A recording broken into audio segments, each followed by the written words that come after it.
अथाष्टात्रिंशः सर्गः। कदाचिदप्यहम् वीर्यात् पर्यटन् पृथिवीमिमा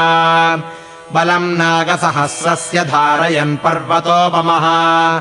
नीलजीमूतसङ्काशस्तप्तकाञ्चनकुण्डलः भयम् लोकस्य जनयन् किरीटी परिघायुधः व्यचरन् दण्डकारण्यमृषिमांसानि भक्षयन् विश्वामित्रोऽथ धर्मात्मा मद्वित्रस्तो महामुनिः स्वयम् गत्वा दशरथम् नरेन्द्रमिदमब्रवीत् अयम् रक्षतु माम् रामः पर्वकाले समाहितः मारीचान्मे भयम् घोरम् समुत्पन्नम् नरेश्वर इत्येवमुक्तो धर्मात्मा राजा दशरथस्तदा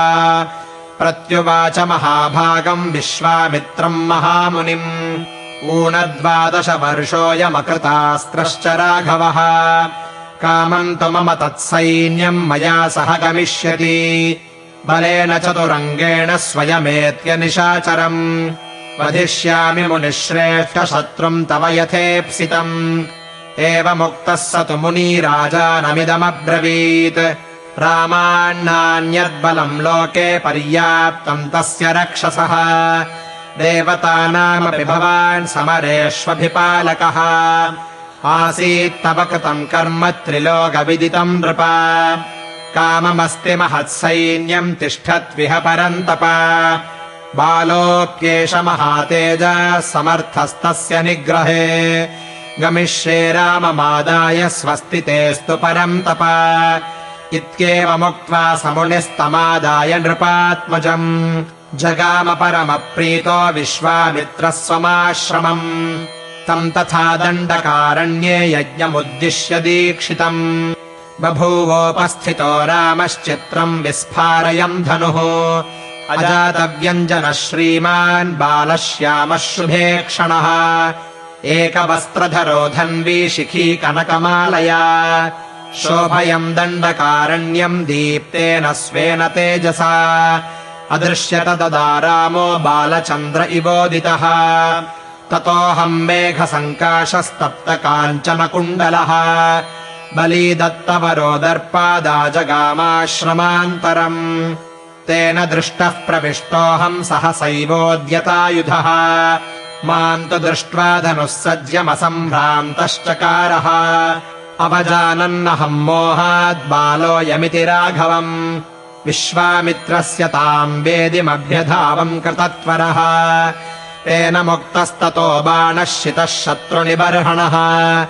तेनाहम् ताडितः क्षिप्तः समुद्रे शतयोजने नेच्छता तात माम् हन्तुम् तदा वीरेण रक्षितः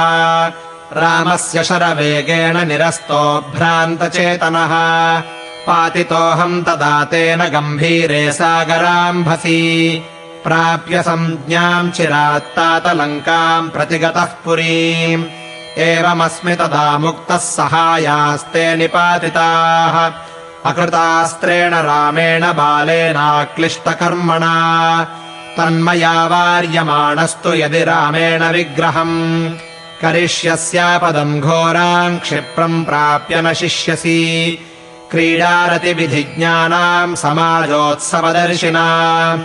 रक्षसाम् चैव सन्तापमनर्थम् चाहरिष्यसि हर्म्यप्रासादसम्बाधाम् नानारत्नविभूषिताम् द्रक्ष्यसि त्वम् पुरीम् लङ्काम् विनष्टाम् मैथिलीकृते अकुर्वन्तोऽपि पापानि शुचयः पापसंश्रयात् परपापैर्विनश्यन्ति मत्स्यानागह्रदे यथा दिव्यचन्दनदिग्धाङ्गान् दिव्याभरणभूषितान् द्रक्ष्यस्य विहतान् भूमौ तव दोषात्तु राक्षसान् हृतदारान् सदारांश्च दश विद्रवतो दिशः हतशेषान् शरणान् द्रक्ष्यसि त्वम् निशाचरान् शरजालपरिक्षिप्तामग्निज्वालासमावृताम् प्रदग्धभवनाम् लङ्काम् द्रक्ष्यसि त्वमसंशयम् परदाराभिमर्शात्तु नान्यत्पापतरम् महत् प्रमदानाम् सहस्राणि तव राजन् परिग्रहे भवस्वदारनिरतः स्वकुलम् रक्ष राक्षसान् मानम् वृद्धिम् च राज्यम् च जीवितम् चेष्टमात्मनः कलत्राणि च सौम्यानि मित्रवर्गम् तथैव च यदीच्छसि चिरम् भोक्तुम् मा कृथा रामविप्रियम् निवार्यमाणः सुहृदा मया भृशम् प्रसह्यसीताम् यदि दर्शयिष्यसि गमिष्यसि क्षीणबलः स बान्धवोऽयमक्षयम् रामशरास्तजीवितः इत्यार्षे श्रीमद् रामायणे वाल्मीकीये आदिकाव्ये अरण्यकाण्डे 38 सर्गः।